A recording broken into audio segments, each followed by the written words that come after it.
que você faria se o homem que ama, o pai do seu filho, o jogasse na rua por um capricho mais brilhante?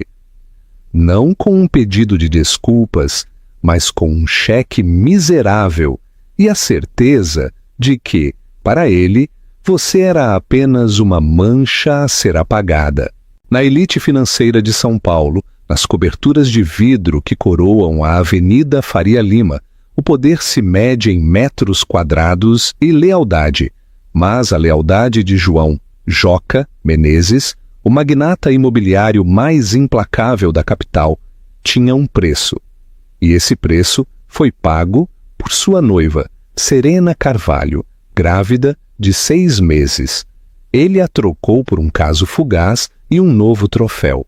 Ele a considerou uma Zé Ninguém. Nunca se deu ao trabalho de perguntar sobre o passado dela, sobre o segredo que pulsava em sua linhagem. Ele era um milionário que se fez sozinho, mas ela estava prestes a se tornar algo totalmente diferente. A herdeira de uma fortuna tão vasta que poderia comprar e vender o pequeno mundo dele 10 vezes. Esta é a crônica de como a traição mais profunda acendeu o retorno mais espetacular. É a prova de que o karma não é um mito, é um encontro inadiável. O sopro abafado da Faria Lima. O ar na cobertura do 25º andar de um arranha-céu moderno na nova Faria Lima, no coração do distrito financeiro de São Paulo, sempre parecia estéril, reciclado e levemente perfumado com difusores de jasmim branco que João Menezes exigia. Serena Carvalho costumava pensar que esse era o cheiro da riqueza pura. Agora, com 6 meses de gravidez, cheirava a uma mentira impecavelmente projetada. Cada aroma havia se amplificado e o jasmim estava enjoativo, quase sufocante. Ela parou diante das janelas do chão ao teto, a mão protetoramente pousada sobre a saliência suave de sua barriga. Lá embaixo, as luzes frenéticas e diminutas de São Paulo se esvaíam em uma tapeçaria brilhante que se estendia até a serra. Era uma vista avaliada em 150 milhões de reais, uma vista que deveria ser o testemunho de seu amor, seu sucesso, sua vida perfeita no topo. João era o arquiteto dessa vida, um titã da construção que havia subido de um bairro humilde na periferia de São Paulo até o topo do skyline paulistano. Ele era um homem cinzelado pela ambição sem limites. Quando se conheceram, ela era uma jovem curadora de arte freelancer e ele, uma força da natureza encantadora e implacável, que a viu não apenas como parceira, mas como o toque final perfeito para sua obra-prima. Ele amava sua elegância tranquila, sua natureza doce, e como ela conseguia fazer seu frio apartamento minimalista parecer um lar, ou era o que ele dizia. Ultimamente, o arquiteto passava mais tempo admirando outros edifícios. Os indícios foram pequenos no início, ridiculamente clichês. Noites de trabalho que se estendiam até a madrugada. O rastro de um perfume desconhecido, algo forte e almiscarado, agarrado à lapela de seu terno Brioni.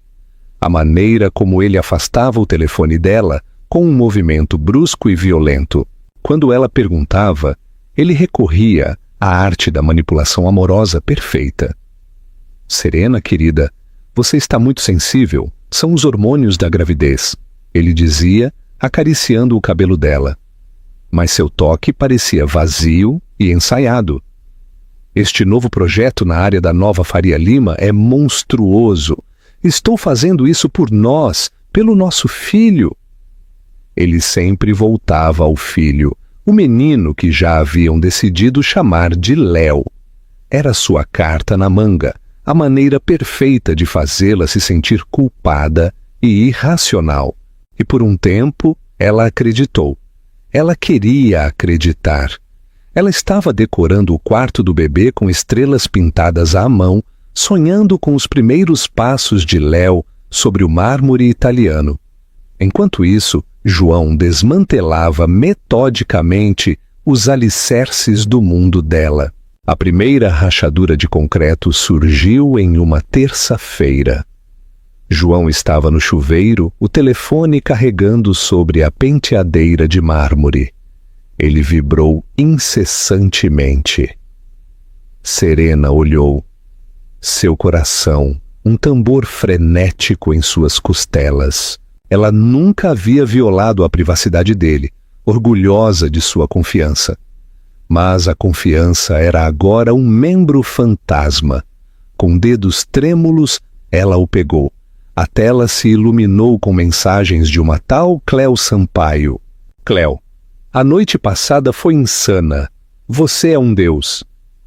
Cleo, não consigo parar de pensar em você. Aquela suíte no Fasano. Cleo, me manda uma foto da festa de gala de hoje à noite. Preciso ver meu homem lindo de social. Cleo, não se esqueça da transferência para o sinal do novo loft. Aquele com a vista que eu queria. Um novo loft.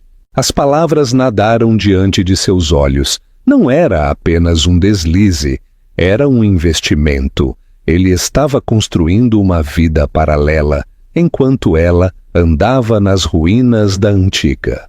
O som do chuveiro parando a trouxe de volta.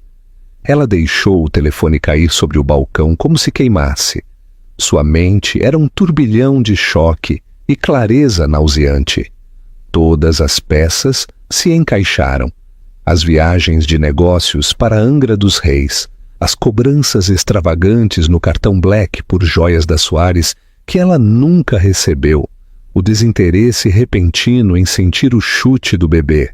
Ele saiu do banheiro, a toalha pendurada nos quadris, irradiando a arrogância casual de um homem que se acha intocável. Ele sorriu para ela. Um sorriso branco, perfeito e predador. Bom dia, preciosa. Grande noite hoje, a festa de gala da Fundação Infantil. Você se sente forte? Serena o encarou de verdade.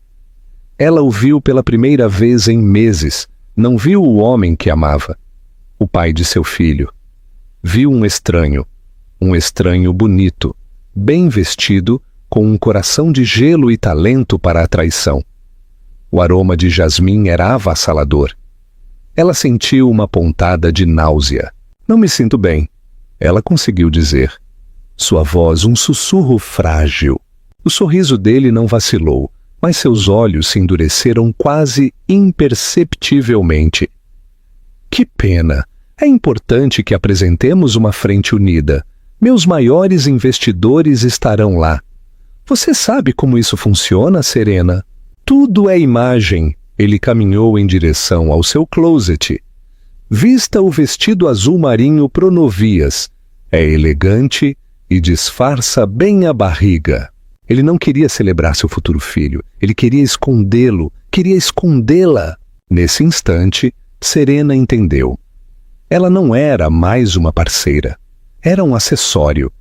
E naquela noite, em uma festa para arrecadar fundos para crianças vulneráveis, o pai de seu próprio filho subiria ao palco para vender ao mundo uma mentira linda e perfeita. Uma mentira na qual ela não estava mais disposta a viver. A jaula dourada nunca havia parecido tão pequena. Suas barras nunca mais frias. Ela soube com uma certeza assustadora que sua vida já havia terminado. A única pergunta era: com que brutalidade ele a derrubaria? O desmoronamento no Teatro Municipal. As horas que antecederam a festa de gala foram um balé silencioso e agonizante de pretensão. Serena moveu-se por seu imenso apartamento como um fantasma. A verdade não dita pairava entre eles, densa como uma cortina de veludo. Ela vestiu o vestido azul marinho. Era lindo, uma relíquia de um tempo em que ela acreditava que seus presentes eram provas de amor, não mordaças caras. A seda escura agarrava-se ao seu corpo em mudança, lembrando-a da vida que crescia lá dentro. Ela se olhou no espelho, uma estranha com olhos atormentados e o rosto pálido. João estava alheio ou simplesmente não se importava. Ele era um turbilhão de egocentrismo, ajustando seu smoking Tom Ford sob medida, verificando as abotoaduras de diamante e dando ordens ao seu assistente por telefone. Ele era um homem atuando no grande palco de seu próprio ego, e ela era uma simples figurante no cenário. "O carro está lá embaixo", ele anunciou, entrando no quarto. Ele parou, percorrendo-a com o olhar. "Bom, você está perfeita, composta." Não era um elogio à beleza dela, mas à capacidade dela de manter a fachada. A viagem no Mercedes-Benz, blindado com motorista particular até o Teatro Municipal, foi asfixiantemente silenciosa. Serena olhava pela janela.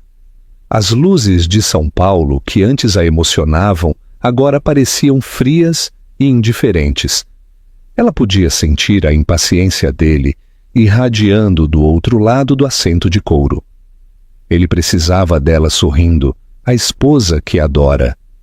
Ele precisava que ela interpretasse seu papel. Assim que saíram do carro, o espetáculo começou. Os flashes das câmeras de imprensa explodiram em seus rostos. A mão de João pousou em suas costas, um gesto possessivo para as câmeras. Ele sorriu, acenou e a guiou pelo tapete vermelho. Um rei em sua corte, dentro do grandioso salão. Era um mar de joias, champanhe e poder calculado. O ar vibrava com o burburinho de 1000 conversas, cada uma negociação, uma validação, uma transação. "João!" cumprimentou uma mulher com o rosto esticado pela cirurgia e um colar de esmeraldas que poderia financiar um pequeno país. "E Serena, você está radiante. A gravidez lhe cai maravilhosamente." Serena forçou um sorriso que pareceu porcelana a rachar. "Obrigada, Helena." Durante a primeira hora, ela interpretou seu papel sem falhas, sorriu, acenou, fez comentários triviais sobre arte e passar o verão em Trancoso. Sentia-se a milhões de quilômetros de distância, uma observadora em sua própria vida. João, enquanto isso, estava em seu elemento, apertando mãos, dando tapinhas nas costas, sua risada ecoando pelo salão. Ele era o centro desse universo. E então ela a viu, do outro lado do salão, perto do leilão silencioso. Era uma mulher que não poderia ter sido mais diferente de Serena. Ângulos afiados, onde Serena tinha curvas suaves. Seu vestido era uma fenda audaciosa de seda carmesim. Seu batom, um vermelho predador a condizer. Ela tinha o cabelo preto, cortado em um bob moderno. Ela estava rindo segurando uma taça de champanhe, e seus olhos estavam fixos em João. Era Cléo Sampaio. Como se atraído por um fio invisível, João se desculpou de uma conversa e começou a abrir caminho pela multidão, seu caminho seguindo diretamente para ela. Serena observou, paralisada, enquanto ele alcançava Cléo. Ele não a tocou no início, mas a forma como ele a olhava, a leve inclinação de sua cabeça, o sorriso íntimo que não alcançava seus olhos, voltados para o público, foi uma confissão mais condenatória do que qualquer mensagem de texto. Serena sentiu o sangue escorrer de seu rosto. Ela precisava de ar. Desculpando-se, dirigiu-se a um terraço lateral, seu coração batendo um ritmo frenético e doloroso. Ela empurrou as pesadas portas de vidro e saiu para o ar frio da noite, o rugido da cidade abaixo, um som distante. Ela se apoiou na fria balaustrada de pedra, respirando fundo e trêmula. Ele é um baita artista, não é? Serena se virou. Cléo Sampaio estava ali, um sorriso de satisfação no rosto. Ela segurava sua taça de champanhe como uma arma. "Desculpe", Serena mal sussurrou. "João é a estrela do show." "Sempre é", disse Cléo, dando um passo deliberado. Seus olhos se dirigiram ao ventre de Serena e voltaram a subir. um brilho de algo frio e desdenhoso em seu olhar. Você deve ser serena. Ele mal falou de você. O insulto foi perfeitamente projetado para ferir. E vocês? Perguntou Serena, fingindo ignorância, suas unhas cravando-se nas palmas das mãos. Cleo e eu trabalhamos juntos, disse a amante com a suavidade da seda de seu vestido. No novo projeto da nova Faria Lima, sou a designer de interiores principal. Entendi, disse Serena, sua voz tremendo apesar de seus esforços. E o seu trabalho geralmente envolve noites em suítes de hotel e exigir o sinal para lofts privados? O sorriso de Cleo se ampliou. A farsa havia terminado. Ah, querida, você viu as mensagens? Eu esperava que visse. Isso torna tudo muito mais fácil. Ela tomou um gole de champanhe. Veja bem, você é o passado. Você é a foto do antes. É a esposa inicial que ele precisava para parecer estável enquanto construía seu império. Mas ele já o construiu. E agora ele precisa de uma mulher que se encaixe. Não isso! Ela gesticulou vagamente para a forma grávida de Serena. Ele precisa de uma mulher poderosa, não uma dona de casa.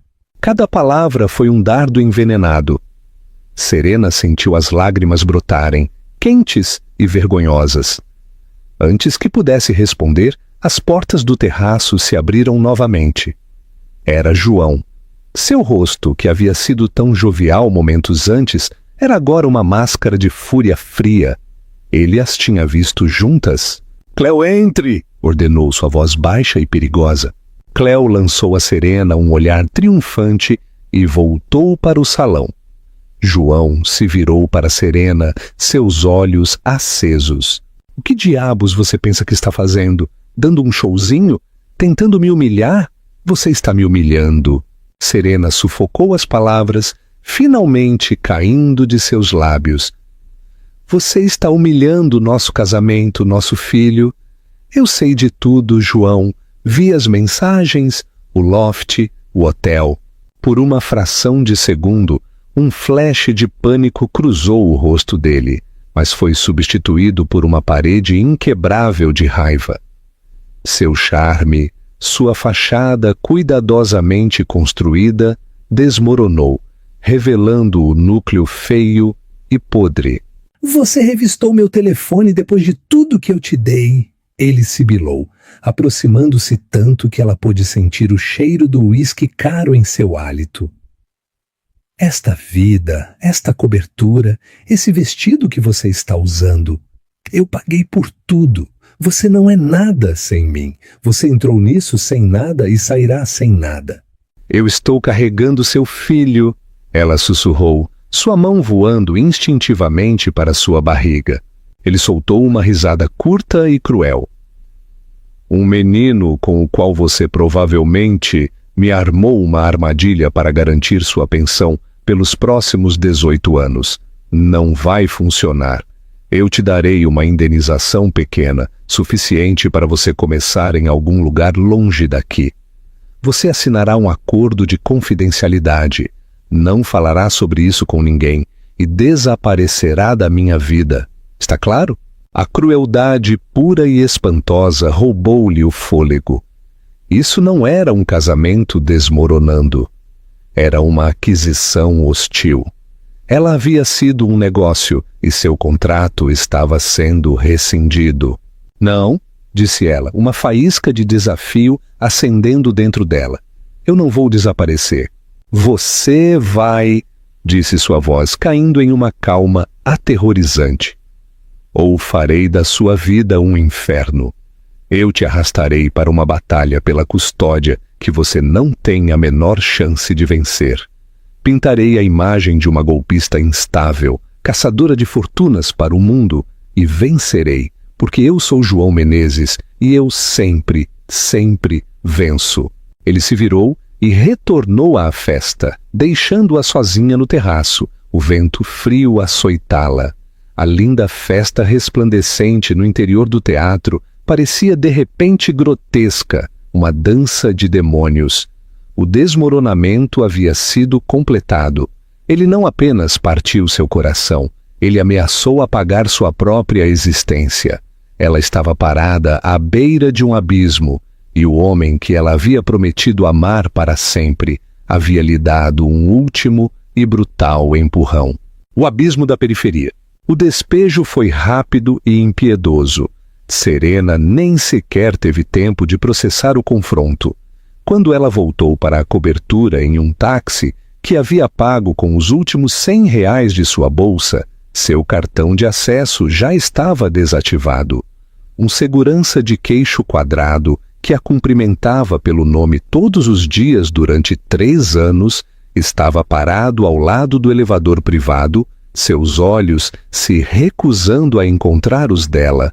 "Sinto muito ordens do Sr. Menezes", disse ele.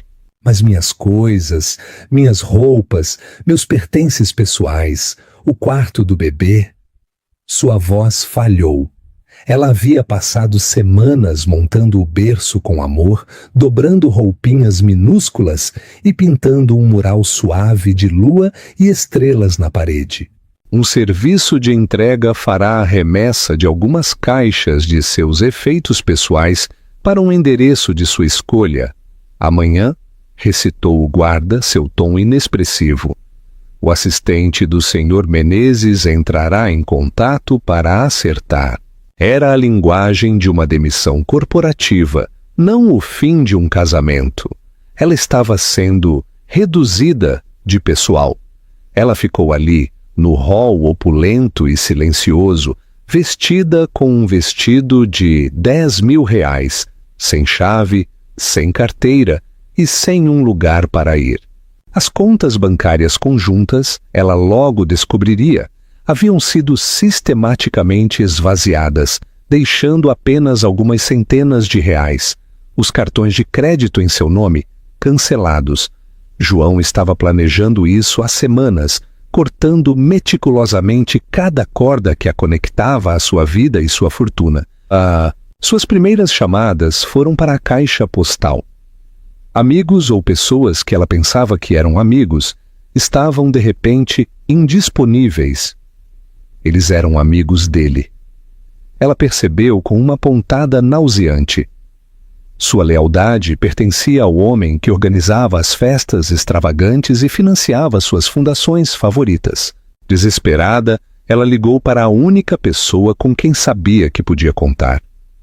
Sua velha colega de quarto da faculdade, Ana Lúcia, uma atriz de teatro com dificuldades que vivia em um minúsculo apartamento sem elevador na Vila Brasilândia. Ana não hesitou. "Pegue um táxi, agora. Eu pago quando você chegar." A viagem do coração da Faria Lima para as ruas de classe trabalhadora da Vila Brasilândia parecia uma descida para outro mundo. As torres brilhantes cederam a blocos de apartamentos de tijolos e bazares movimentados. Era um mundo que Serena havia deixado para trás, um mundo que João a havia ensinado a desprezar. O apartamento de Ana era pequeno, desordenado com roteiros e cartazes de teatro, e cheirava a incenso e alho, mas estava quente. Quando Ana abriu a porta e viu Serena, perdida e quebrada em seu vestido de grife, ela a abraçou com ferocidade. Pela primeira vez em toda a noite, Serena se permitiu quebrar, soluçando no ombro da amiga até não lhe restarem mais lágrimas. As semanas que se seguiram se confundiram em uma sombria montagem de sobrevivência. As caixas prometidas chegaram, contendo apenas suas roupas velhas de antes de conhecer João, algumas quinquilharias sentimentais e um cheque brutalmente impessoal de R$10.000. A carta anexa de seu advogado o chamava de liquidação final, generosa e inegociável. Não havia nada do quarto do bebê, nem fotos de ultrassom, nem livros de bebê. Foi um ato calculado de crueldade para separá-la de seu passado compartilhado e do futuro de seu filho. Aqueles R$10.000 tinham que durar.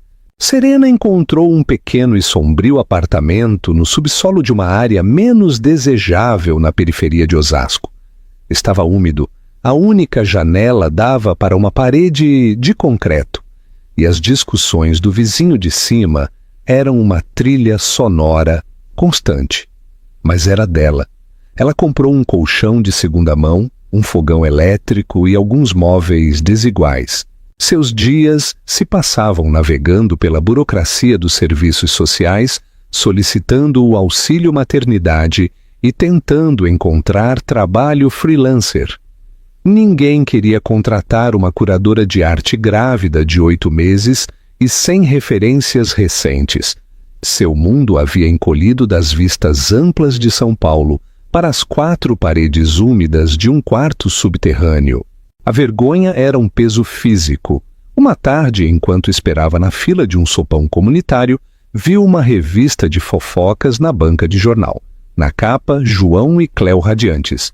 O título dizia: o casal poderoso João Menezes e a guru do design Cléo Sampaio falam de amor e de construir o futuro. No artigo, ele era citado dizendo que estava mais feliz do que nunca e ansioso por um futuro sem os fardos do passado. Não mencionava uma esposa ou um filho. Ela havia sido completa e absolutamente apagada. A solidão era a pior parte. Era uma companheira fria e constante. Ela se sentava em seu pequeno quarto escuro, as mãos na barriga, sentindo Léo chutar, e era inundada por uma mistura aterrorizante de amor e medo. Ela era sua única protetora, sua única esperança, e se sentia profunda e desesperadamente inadequada.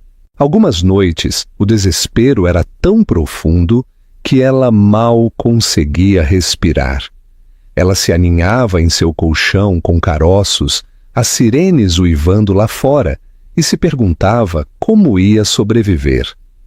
Como ela poderia trazer uma criança a este mundo sombrio e implacável? O inverno chegou, cobrindo a cidade com uma camada de gelo implacável. O aquecimento de seu apartamento era temperamental. Ela passava os dias envolta em um cobertor puído, segurando uma única xícara de chá para aquecer as mãos. Suas economias diminuíam a um ritmo alarmante. Ela vendeu a última joia decente que possuía, uns simples brincos de pérola de sua mãe, apenas para pagar o aluguel e comprar vitaminas pré-natais. Este era o fundo do poço. Este era o inferno que João havia prometido criar para ela. Ele havia triunfado. Ela estava sozinha, grávida e sem dinheiro, vivendo nas sombras da cidade que ele comandava. Não lhe restava mais nada a perder. E naquele lugar árido e desesperado, um pequeno e duro núcleo de algo novo começou a se formar. Não era esperança. Ainda não. Era algo mais duro, mais frio. Era resiliência, uma recusa tranquila e teimosa em ser quebrada. Ela não permitiria que ele vencesse. Por Léo, ela encontraria uma maneira de sair desse abismo, mesmo que tivesse que fazê-lo centímetro por centímetro, com as unhas ensanguentadas. O inverno mais frio de sua vida havia congelado suas lágrimas, e em seu lugar, uma força tranquila e inabalável começou a criar raízes. A herança oculta. Era uma terça-feira no final de fevereiro, o tipo de dia cinzento e sombrio que fazia São Paulo parecer uma prisão de concreto. Um vento gelado sacudia a única janela suja do porão de Serena. Ela estava de 8 meses e seu corpo doía com um esgotamento que lhe chegava até os ossos. Ela acabara de voltar de uma entrevista de emprego infrutífera para uma posição de recepcionista para a qual estava superqualificada. Sua minguante conta bancária mal passava de R$200. Preso à sua porta havia um envelope grosso de cor creme. Estava totalmente fora do lugar. O papel era pesado de papelaria cara e o remetente era de um escritório de advocacia em Mayfair, Londres. Penhaligon & Crest, Seu nome e endereço estavam escritos em uma caligrafia elegante e antiquada. Seu primeiro pensamento foi que era de João, uma nova ameaça, uma nova manobra legal. Seu coração martelou contra suas costelas enquanto ela o abria com dedos trêmulos. O papel timbrado era em relevo, a linguagem formal e densa. Não era de João. Era uma espécie de intimação, um pedido urgente de sua presença com relação à herança de um certo Sr. Alastair Blackwood. O nome não significava nada para ela. Ela leu a carta 3 vezes. Ela franziu a testa. Falava de um testamento e de que ela havia sido nomeada beneficiária principal. Tinha que ser um erro, um golpe, um engodo cruel e elaborado. Ela quase a jogou fora, mas algo a deteve. A qualidade do papel, o tom oficial, a especificidade de seu nome, Serena N. Carvalho. Eles sabiam seu nome de solteira. A carta incluía um número para seu escritório afiliado em São Paulo e um cartão de chamadas internacionais pré-pago. Com uma sensação de absurdo cansado, ela fez a ligação. Uma assistente jurídica com sotaque britânico nítido confirmou a autenticidade da carta e marcou uma reunião para pair a tarde seguinte em um escritório na Avenida Faria Lima, um mundo de distância de sua realidade atual. No dia seguinte, ela passou uma hora angustiada sobre o que vestir, finalmente decidindo pelo único vestido de maternidade limpo e de aparência profissional que possuía. A viagem de volta a São Paulo parecia surreal quando ela entrou no hall silencioso, com painéis de mogno do escritório de advocacia. Ela se sentiu uma impostora. A recepcionista, uma mulher de aparência austera, com cabelo grisalho perfeitamente penteado, olhou para seu casaco desgastado por cima do nariz, mas a conduziu a uma sala de conferências com uma vista deslumbrante da cidade.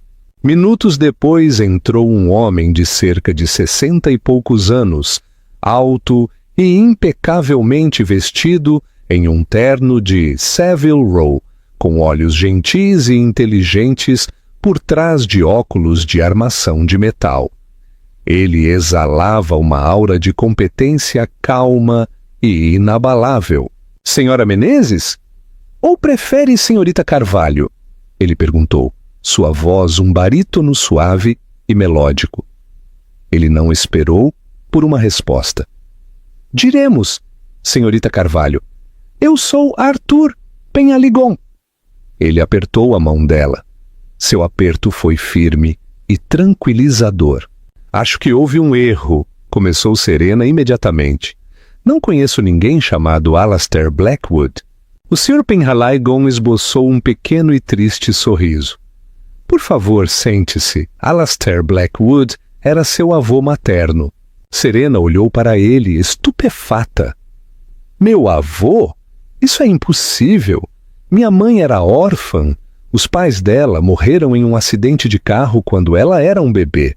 Foi o que ela sempre me disse. Essa, disse o Sr. Penhaligon gentilmente, é a história que Alastair a instruiu a contar. Foi uma ficção que ambos concordaram. A verdade é um pouco mais complicada.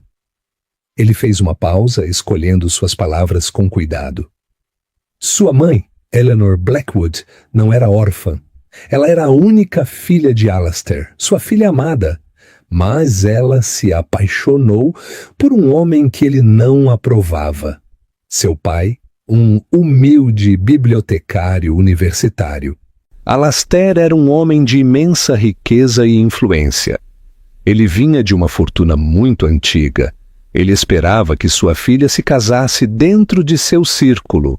Quando ela escolheu o amor em vez do legado, ele lhe deu um ultimato: terminar o relacionamento ou ser deserdada. Ela escolheu seu pai.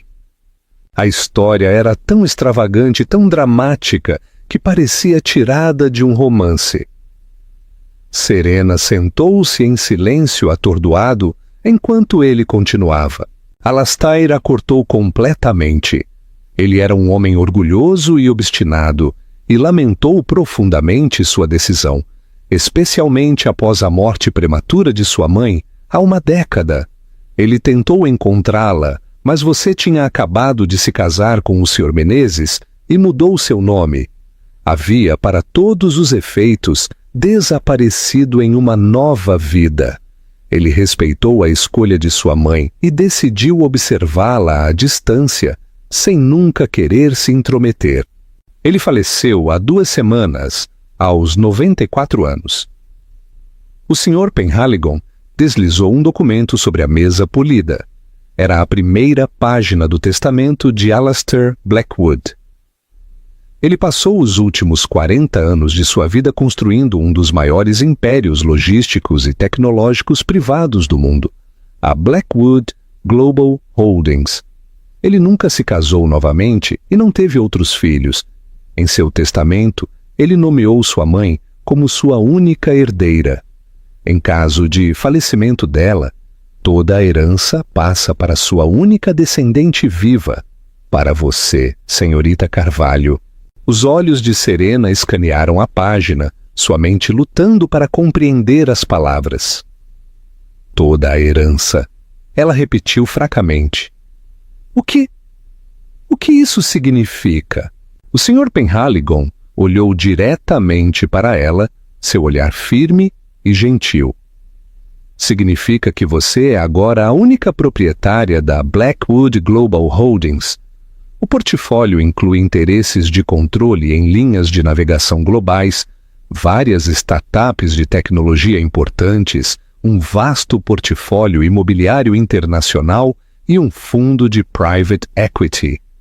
Há propriedades em Londres, Genebra e Hong Kong.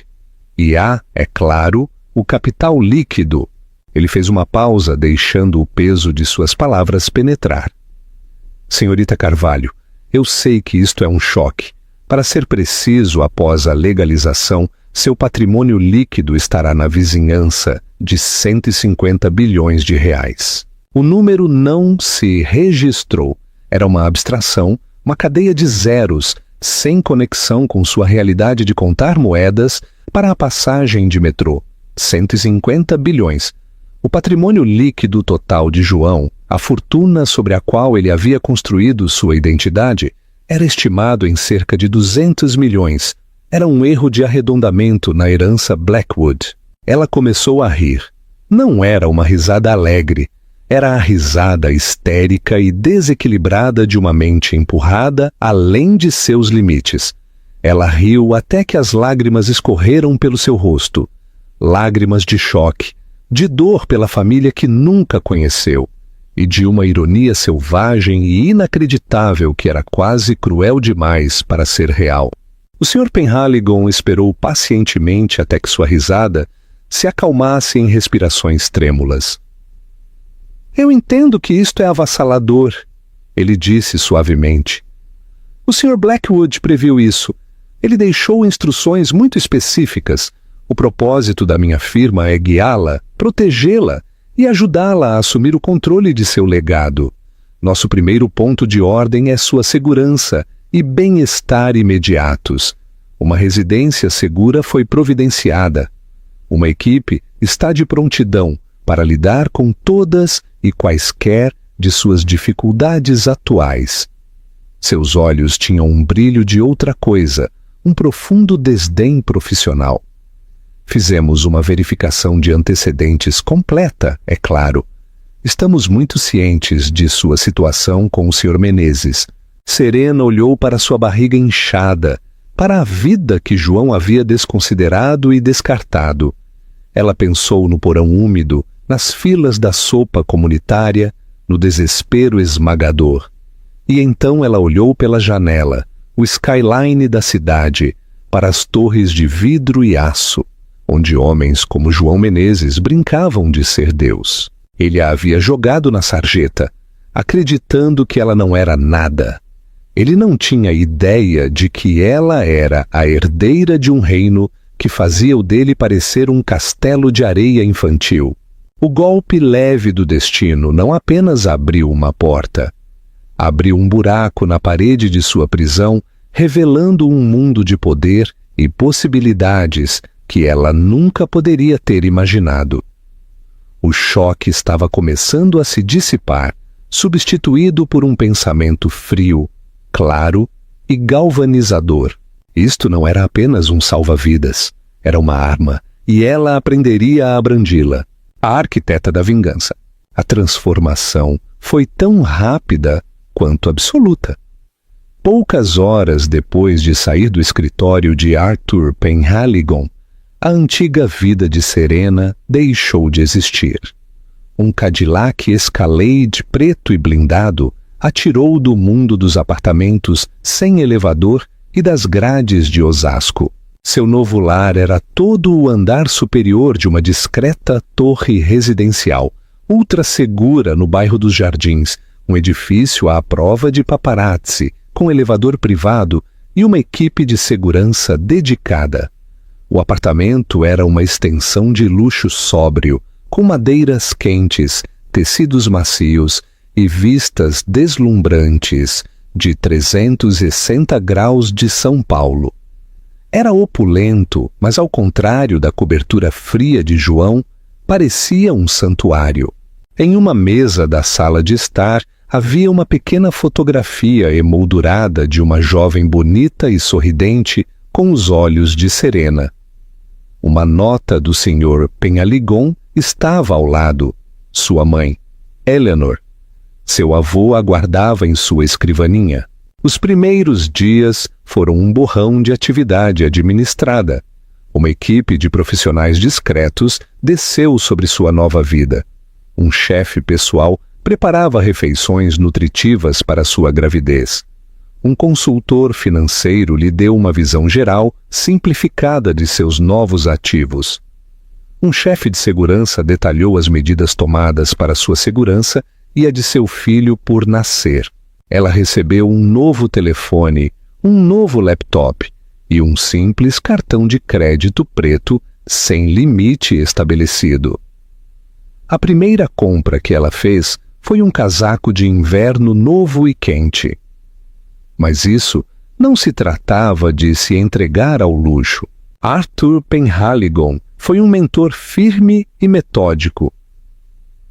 Alistair não lhe deixou uma fortuna, Serena Carvalho, ele lhe disse durante uma de suas primeiras reuniões diárias em seu novo escritório em casa. Ele lhe deixou um império, e um império requer uma governante. Ele começou sua educação imediatamente. Não a sobrecarregou com dados financeiros incompreensíveis. Em vez disso, começou com a história. Ele falou de seu avô, um homem brilhante, mas implacável, que construiu seu império a partir de um único cargueiro enferrujado após a guerra. Ele falou do espírito da Blackwood Global, de domínio tranquilo e investimento de longo prazo, em vez de empreendimentos chamativos e de alto risco. Ele trouxe os chefes das principais divisões, transporte marítimo, tecnologia, imobiliário, para informá-la. Eram homens mais velhos e sérios, inicialmente cautelosos com esta jovem grávida e desconhecida. Mas Serena ouviu. Ela não fingiu entender tudo. Ela fez perguntas inteligentes e perspicazes, recorrendo ao seu olhar de curadora de arte para o detalhe e a sua natureza calma e observadora. Ela absorvia informações como uma esponja. 2 semanas após a reunião que mudou sua vida, Serena entrou em trabalho de parto. Ela deu à luz não em um hospital público, mas em uma suíte privada reservada no Hospital Albert Einstein, atendida pelo obstetra de elite de São Paulo. Ela segurou seu filho Léo em seus braços e sentiu uma onda de amor tão feroz e poderosa que eclipsou todo o resto. Olhando para seu rosto pequeno e perfeito, ela fez um voto silencioso. Ela não o criaria à sombra da crueldade de seu pai. Ela o criaria à luz da força de sua mãe. Ela construiria um mundo para ele onde ele estaria seguro amado e orgulhoso do nome que carregava, não Menezes, mas Carvalho. A maternidade a mudou. Os vestígios persistentes da mulher tímida e de coração partido que João havia descartado foram queimados pelo fogo da devoção maternal. Seu foco se aguçou. Sua resolução se endureceu em aço temperado. Enquanto Léo dormia em seu berçário lindamente equipado no final do corredor, ela ficava até tarde da noite estudando balanços e propostas de investimento com o Sr. Penhaligon. Seu perfil público permaneceu inexistente. O império Blackwood era notoriamente privado, e a equipe de Penhaligon garantiu que continuasse assim. Para o mundo, e mais importante, para João Menezes, Serena Carvalho simplesmente havia desaparecido. Ele provavelmente presumiu que ela havia pegado seus R$10.000 e se arrastado para algum canto esquecido do país. Ele havia se mudado com Cleo para cobrir a cobertura da Faria Lima e estava exibindo sua vida glamurosa nas redes sociais e nas páginas sociais. Ele estava dando festas, fechando negócios e celebrando sua liberdade.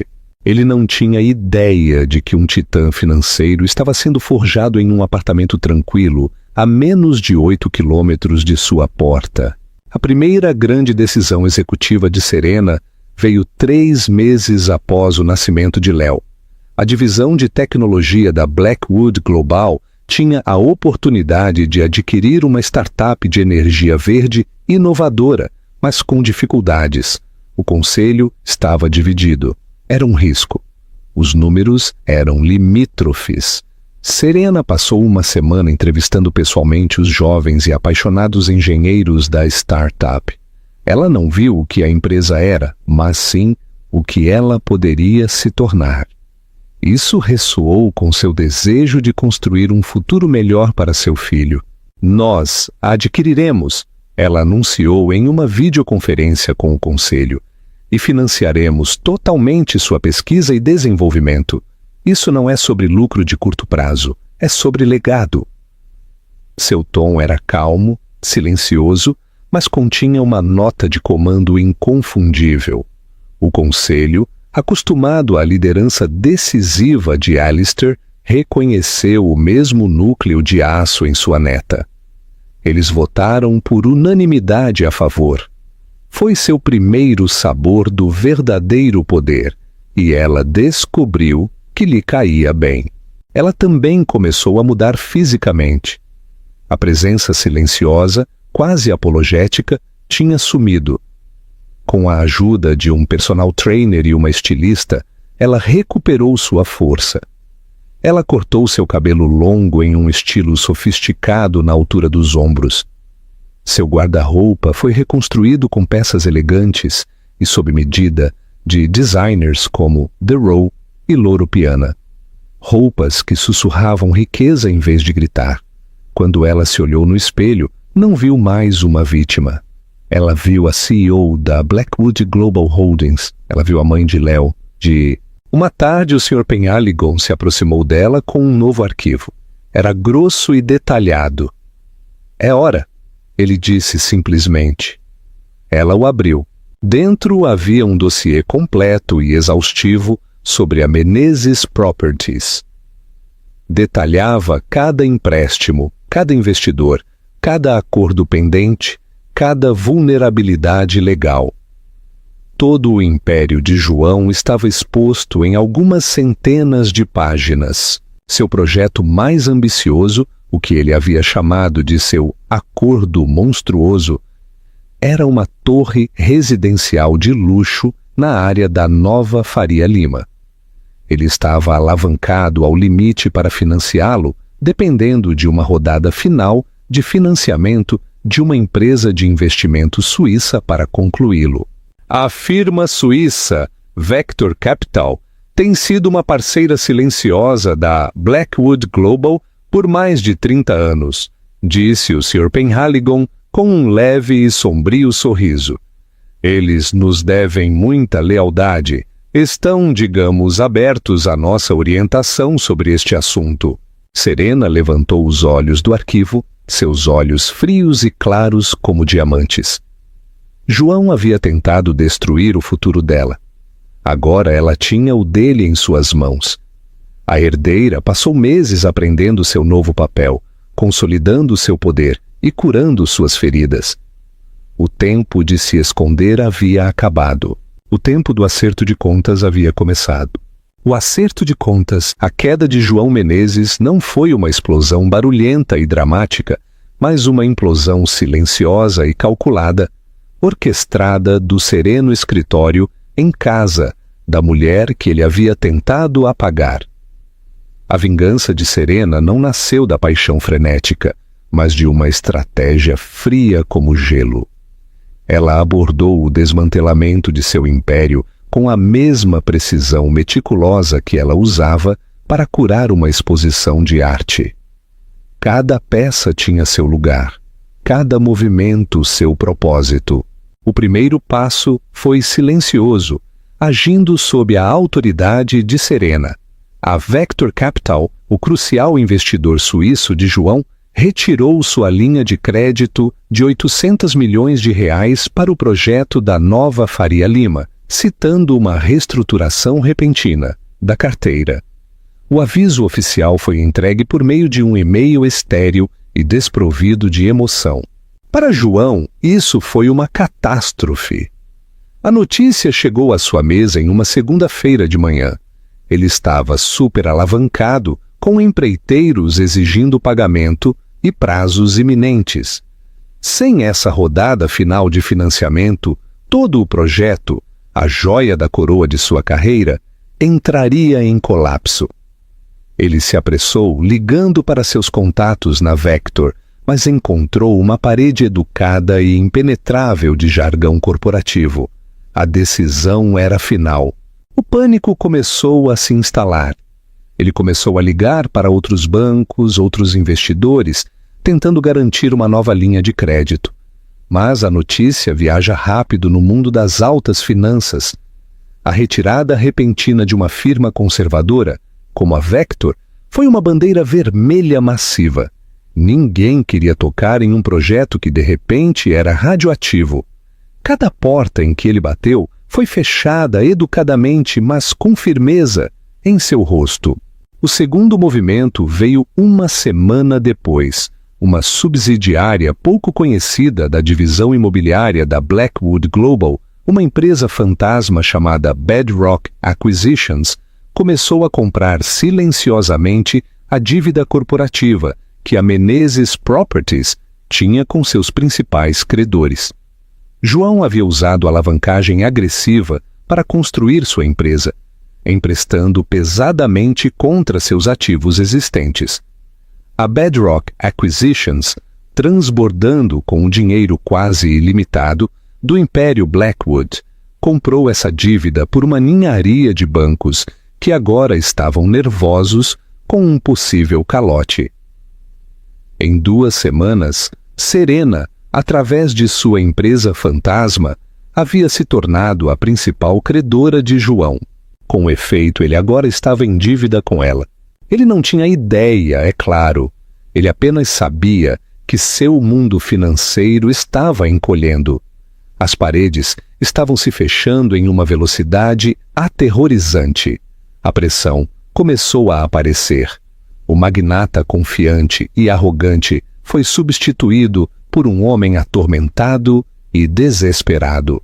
Houve discussões furiosas e sussurradas com Cleo em restaurantes caros, ouvidas por colunistas de fofocas.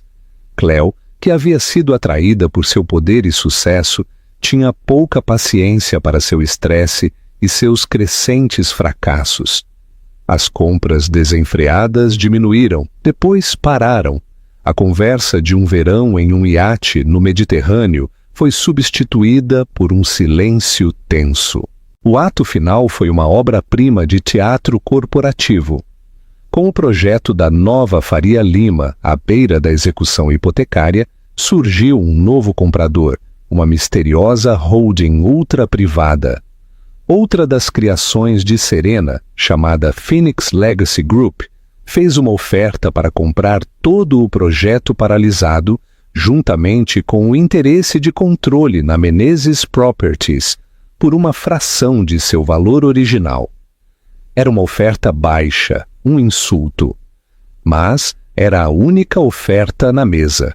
Era aceitá-la ou enfrentar a falência total, a humilhação pública e uma enxurrada de processos de seus outros investidores. Com as costas contra a parede, João foi forçado a marcar uma reunião com o diretor desse Phoenix Legacy Group. Ele esperava negociar, apelar ao seu senso comercial para salvar algum pedaço de seu reino desmoronado. A reunião foi marcada em um local neutro, uma sala de conferências no último andar dos escritórios da Penhaligon & Crest, na Avenida Faria Lima, o mesmo lugar onde a nova vida de Serena havia começado. João chegou parecendo abatido. Seu terno caro parecia pendurar nele e havia círculos escuros sob seus olhos. Ele entrou na sala de conferências, pronto para defender seu caso perante algum invasor corporativo sem rosto. E então ele a viu. Serena estava sentada à cabeceira da longa mesa polida. Não era a mulher quebrada e grávida que ele havia chutado para o frio. Esta era uma pessoa completamente diferente. Ela vestia uma blusa de seda cor de creme e um terno preto elegantemente cortado, que falava de um poder imenso e tranquilo. Seu cabelo estava liso, sua expressão calma e ilegível. Ao lado dela, olhando com aprovação silenciosa, estava Arthur Penhaligon. A cor escoou do rosto de João. Ele parou na porta com a boca aberta, uma ladainha de emoções confusas. Choque, incredulidade, horror incipiente se refletiu em suas feições. Serena? Ele gaguejou. O quê? O que é isso? O que você está fazendo aqui? Acredito que você esteja aqui para se encontrar com o diretor do Phoenix Legacy Group. Ela disse, sua voz uniforme e fria, sem trair a agitação que sentia por dentro. Essa seria eu. Por favor, sente-se, João. Temos muito a discutir. Ele cambaleou até uma cadeira, seus olhos vagueando pela sala, como se procurasse uma saída. Isso é uma piada. Isso é impossível. Como você pôde... Você nunca perguntou sobre minha família, João. Ela disse, interrompendo-o. Você nunca esteve interessado na minha vida antes de você. Você simplesmente presumiu que eu era... nada. Que eu vim do nada. Foi um descuido bastante custoso da sua parte. Ela deslizou a oferta de aquisição sobre a mesa. Este é o acordo. Você cede sua empresa e todos os seus ativos, incluindo a cobertura. Em troca, o Phoenix Legacy assumirá toda a sua dívida e responsabilidades. Você ficará sem nada, exatamente na mesma posição em que você me deixou. Ela fez uma pausa e seu tom se tornou ainda mais cortante.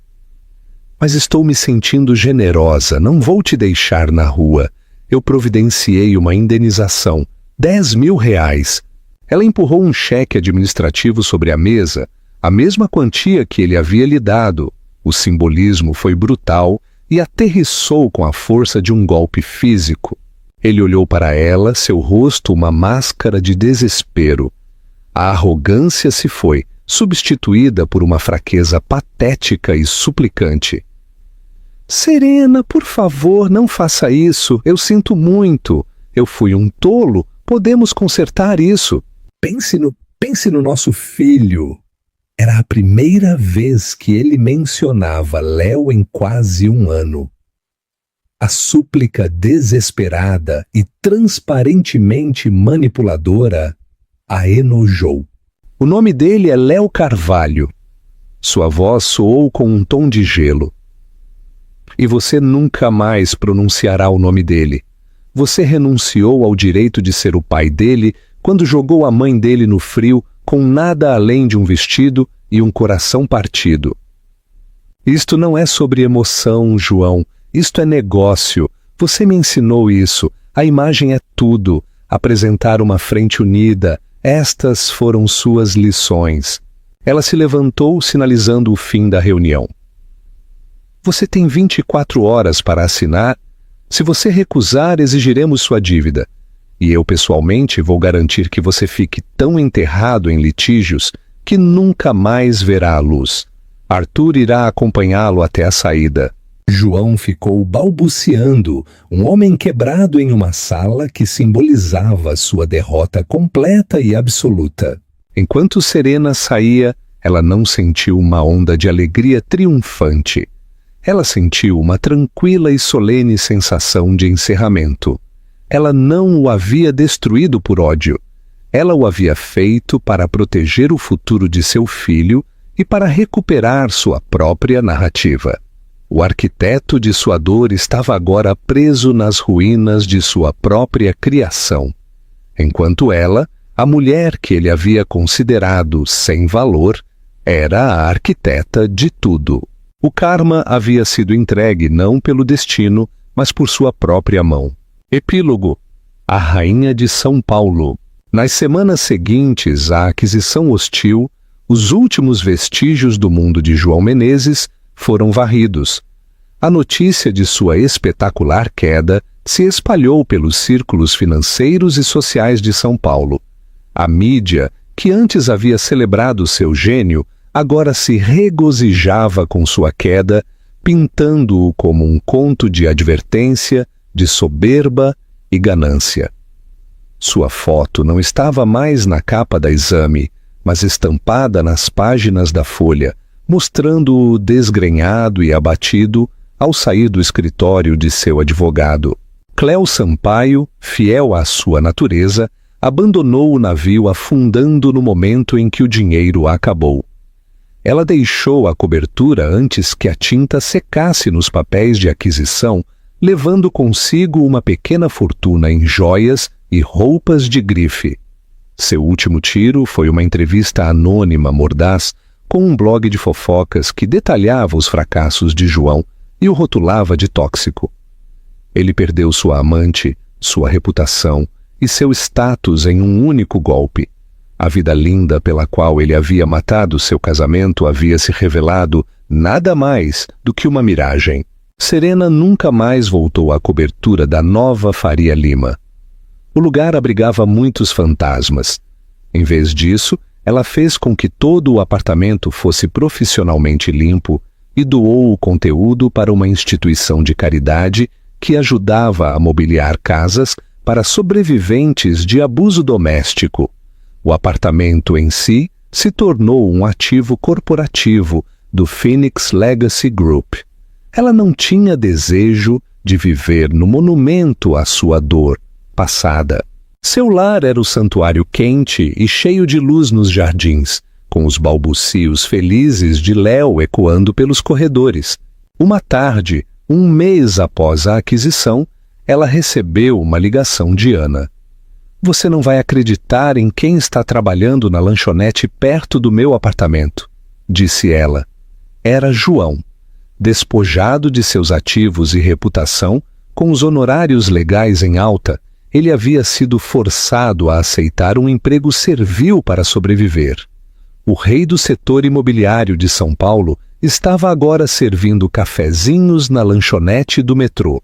Uma parte dela, uma pequena parte há muito ferida, poderia ter sentido uma satisfação sombria com essa notícia, mas a Serena de hoje apenas sentiu uma pena distante. O destino dele não era mais sua preocupação. Seu mundo era infinitamente maior agora. Ela derramou sua energia não em se regozijar com a queda dele, mas em construir seu próprio legado. Ela provou ser uma líder nata, possuindo os instintos aguçados de seu avô, mas temperados com uma empatia que faltava a ele. Ela defendeu a startup de energia verde, que agora estava florescendo sob seu investimento. Ela estabeleceu a Fundação Eleanor Carvalho, uma grande organização filantrópica dedicada a apoiar mães solteiras e fornecer educação artística em comunidades carentes. Ela estava se tornando conhecida não como uma herdeira misteriosa, mas como uma líder empresarial astuta, compassiva e visionária. Seus dias eram completos. As manhãs eram para Léo, risos, contos e passeios no Parque do Ibirapuera com uma equipe de segurança discreta por perto. As tardes eram para administrar um império global bilionário. Ela encontrou um equilíbrio entre a maternidade e a sala de reuniões que parecia natural e empoderador. Ela estava cercada por uma equipe pequena e leal, com Arthur Penhaligon como seu consigliere de confiança e Ana, que ela havia contratado para dirigir a divisão de arte de sua fundação, como sua amiga incondicional. Em uma noite fresca de outono, cerca de 1 ano depois que sua vida mudou irrevogavelmente, ela estava saindo tarde de seu escritório. Enquanto se dirigia para seu carro que a esperava, uma figura emergiu das sombras. Era João. Ele parecia terrível, magro, mal vestido, seu rosto gravado com desespero. "Serena, por favor!" Ele começou, sua voz rouca. "Só fale comigo por 1 minuto." Sua equipe de segurança avançou, mas ela levantou a mão, detendo-os. Ela olhou para este homem que havia sido o centro de seu universo, que havia lhe causado dor inimaginável, e não sentiu nada. A raiva havia se esvaído. A dor era uma cicatriz distante. "Não há nada para conversar, João", disse sua voz calma e firme. "Eu sinto muito", ele implorou, as lágrimas brotando em seus olhos. "Eu sei que não mereço, mas peço seu perdão por outra chance, não por mim, mas para conhecer meu filho." Serena olhou para ele e pela primeira vez o viu pelo que ele realmente era. Um homem pequeno, enfraquecido por sua própria ganância e ego. "O perdão não cabe a mim dar, João. Isso é algo que você terá que encontrar por si mesmo", ela disse. Sua voz suavizou ligeiramente, não com afeto, mas com finalidade. "Mas Léo, ele tem uma boa vida. Ele é feliz, seguro e amado. E ele será criado para ser um homem gentil, forte e honrado. Ele será tudo o que você não é. Essa é a minha prioridade, e você não é, e nunca será parte disso. Adeus." Ela entrou no carro sem olhar para trás e foi embora, deixando-o parado no pavimento sob as luzes severas da cidade. Ela não estava olhando para trás, para os destroços de seu passado. Ela estava dirigindo em direção ao seu futuro. Sua história não foi um conto de fadas, de uma mulher salva por uma fortuna repentina. Foi a história de uma mulher a quem foi dada uma ferramenta e que, através de sua própria inteligência, resiliência e força de caráter, a usou para se salvar. O dinheiro havia sido o catalisador, mas o poder estivera dentro dela o tempo todo.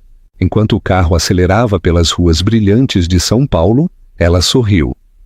Ela não era a esposa descartada de João Menezes ou a herdeira surpresa de Alastair Blackwood. Ela era Serena Carvalho e estava apenas começando. Conclusão e reflexão. Esta foi uma história de traição definitiva, mas o que é mais importante, de resiliência definitiva. A jornada de Serena nos demonstra que, às vezes, atingir o fundo do poço é o que nos permite construir uma base para um futuro mais forte. Seu karma não foi uma virada passiva do destino que caiu do céu.